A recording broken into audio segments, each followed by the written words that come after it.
Hello viewers, இந்த பூத்த பூக்கள்லாம் கொஞ்சம் உதிருது செடியிலேருந்து. அதுக்கு தான் நம்ம இப்போ என்ன செய்ய போகிறோம், தேர்மோர் கரைசல் கொடுக்க போகிறோம். இந்த தேங்காய் பூவில் தயிரை ஊற்றி 3 நாளாக நல்லா புளிக்க வச்சுருக்கேன். இதை எடுத்து என்ன செய்யணும், அது நல்லா இளம் தேங்காய்னால நம்ம அந்த சக்கையை கூட எடுக்க வேண்டியதில்லை. அப்படியே என்ன செஞ்சிடலாம், இதை அப்படியே செடிகளுக்கு ஊற்றி விட்டுடலாம். நல்லா கலந்துட்டு இதை வேர்க்காலில் ஊற்றி விடணும். செடிகளுக்கு அடியில் ஊற்றி விட்டோன்னா செடி நல்லா என்ன செய்யும், நல்லா சிறப்பாக பூவெல்லாம் என்ன செய்யும், அப்படியே நிற்கும், உதிராது. அப்படியே எல்லாமே காயாகவே மாறிடும். அதைத்தான் நம்ம என்ன செய்ய போகிறோம், இப்போ செடிகளுக்கு கொடுக்க போகிறோம். இங்கே பாருங்கள், செவந்தி கன்றுகளுக்கும் என்ன செய்வோம், இப்போ பூ பூக்கிற தருணம் ஆயிடுச்சுல, இந்நேரம் இதை கொடுத்தோம்னா நல்லா பூக்கள் நல்லா வைக்கும். அதுக்கு நம்ம இதை கொடுத்து விட்ருவோம். வெத்தலை கொடிக்கு எங்கிட்ட எல்லாமே செவந்தி கன்று நல்லா செழிப்பாக வந்துக்கிட்டு இருக்காங்க. செவந்தி கண்ணுக்கு பூக்குற செடிகள் எல்லாத்துக்கும் என்ன செய்ய விட்டுறலாம், இதை கொடுத்து விட்டுறலாம். கொடுத்தோம்னா செடி நல்லா சிறப்பாக வரும். இந்த பாவக்காய் செடியில் நிறைய பூக்கள் வர ஆரம்பிச்சிருச்சு. அதனால் நம்ம என்ன செய்வோம், பாவக்காய் செடிக்கும் கொடுத்து விட்ருவோம். அவ்வளோ குட்டி குட்டி காயாக கிடக்கு. இப்போ அதுபோக இங்கிட்டு மிளகாய் நாற்றுக்கு, இங்கிட்டு தக்காளி நாற்று இருக்குது பாருங்கள், அதுலேயும் பூ வந்துருச்சு பாருங்கள், தெரியுதான்னு பாருங்கள். அதுக்கு என்ன செஞ்சு விட்ருவோம், நம்ம வேர்க்காலில் ஊற்றி விட்ருவோம். இங்கிட்டு இதுலேயும் தக்காளி செடி இருக்குது, இங்கிட்டு கத்திரிக்காய் செடி இருக்குது. எல்லாமே தரையில் வச்சுருக்கனால கொஞ்சமே நம்ம என்ன செய்யலாம், தண்ணி விடலாம். தொட்டிலாம் தான் தண்ணி உடனே என்ன செஞ்சிடும், வெளியேறிடும். இதுங்கும் போது தண்ணி அவ்வளோ வெளியேறாது.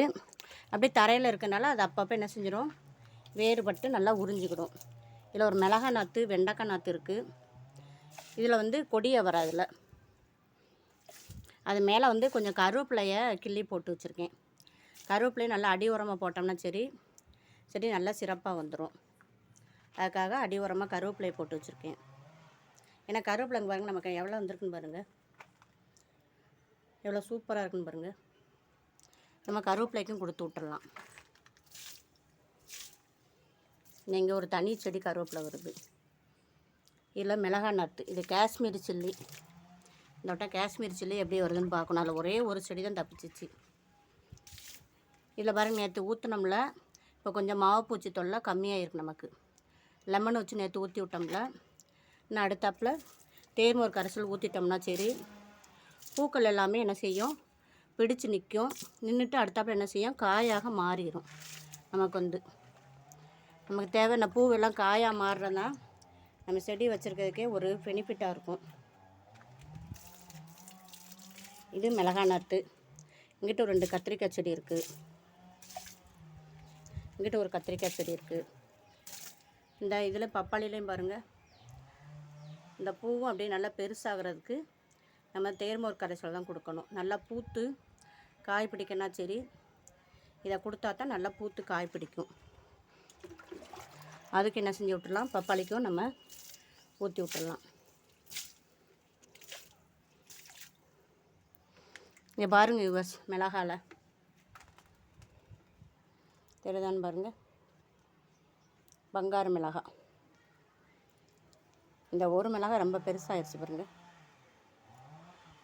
இன்னும் இது பெருசாக வருவாங்க, ஒரு ஜான் அளவுக்கு வரும்.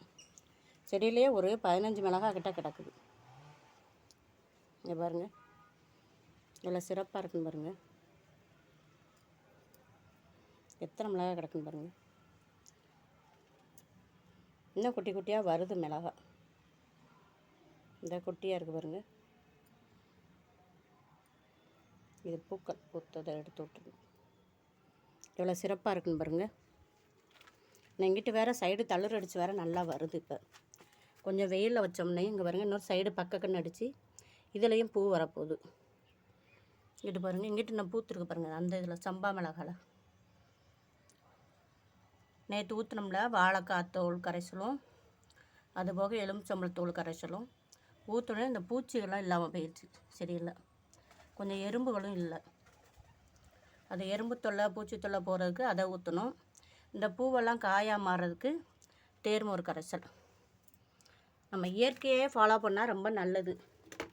ஏன்னா சின்ன குழந்தைகளுக்கும் கொடுக்கலாம், நம்மளுக்குமே என்ன செய்யலாம், ஆரோக்கியமானதாக சாப்பிட்டுக்கிடலாம். நஞ்சில்லா உணவு சாப்பிட்றது உடல் ஆரோக்கியத்துக்கு நல்லாயிருக்கும். இங்கே பாருங்கள், மருதாணி எவ்வளோ சூப்பராக இருந்திருக்குன்னு பாருங்கள். இதுவும் கொஞ்சம் வெயில் படத்துன்னு இந்த பக்கம் தூக்கி வச்சேன். எவ்வளோ செழிப்பாக இருந்துச்சுன்னு பாருங்கள். அடுத்து நான் ஒரு வாரத்தில் திருப்பி என்ன செய்யணும், பறித்து வைக்கணும். இதில் வர்றது ஒரு முந்திரி என்ன வருது, பாதாம் பருப்பு எடுத்து வச்சது 4 வருஷம் ஆகுது. இதிலையே இருக்குது. சொந்த இடம் வாங்கி அதில் வைக்கணும்னு வச்சுருக்கேன். எவ்வளோ சூப்பராக இருக்குன்னு பாருங்கள். இங்கே ஒரு 4 செவந்தி கன்று வச்சுருக்கேன் விவர்ஸ்.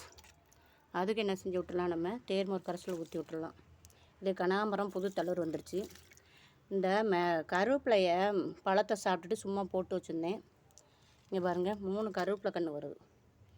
1, இது 1, 2, இது 1, 3. இது நித்தியமல்லி குச்சி ஊனி வச்சுருந்தேன், அதுவும் தழுத்து வருது. இதில் கொஞ்சம் வாடிச்சு, கொஞ்சம் இப்போ பரவாயில்ல, பச்சை கலராக வந்துருச்சு. இதில் ஒரு தக்காளி செடி, அதில் ஒரு வெண்டைக்காய் செடி, இதில் ஒரு வெண்டைக்காய் செடி. எல்லா செடியுமே நல்லா சிறப்பாக வந்துக்கிட்டு இருக்காங்க. இது இது என்னது, வாடாமல்லி. இங்கிட்டு வச்சோடனே கொஞ்சம் நல்லா புது புது இலையெல்லாம் விட்டுட்டாங்க. இங்கிட்டு ஒரு செவந்தி இருக்குது, இதில் ஒரு செவந்தி இருக்குது. எவ்வளோ சூப்பராக வருது பாருங்கள்.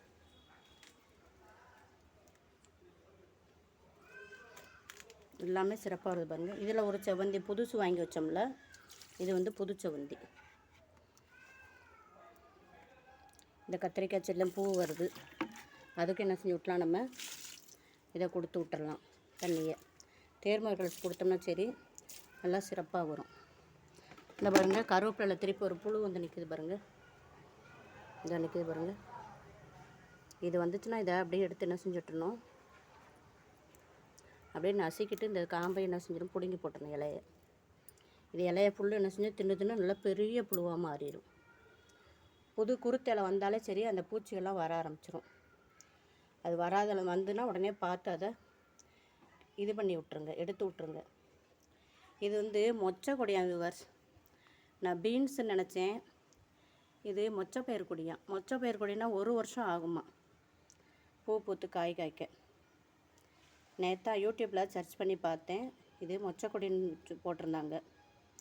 சரி, மொச்சப்பயிர் ஒன்று வளரட்டும் அப்படின்ட்டு விட்டுட்டேன். அந்த தக்காளி செடி இங்கே பாருங்கள், பூ எவ்வளோ சூப்பராக வர ஆரம்பிச்சிச்சுன்னு பாருங்கள். நாட்டு தக்காளி இது எவ்வளோ உயரமாக இருக்குது, மரம் மாதிரி இருக்குது பாருங்கள். டிசம்பர் பூவும் பாருங்கள், மஞ்சள் கலர் டிசம்பர் பூ. சைடு கீழே ஒரு தளிர் அடித்து வருது, கீழே ஒன்று வருது, மேலே வருது. இன்னும் அடுத்ததில் முட்டு வைக்க ஆரம்பிச்சிடும். வீடியோ பிடிச்சா லைக் பண்ணுங்கள், சப்ஸ்கிரைப் பண்ணுங்கள் ஜோதி ஃபார்மிங்கை. தேங்க்யூ.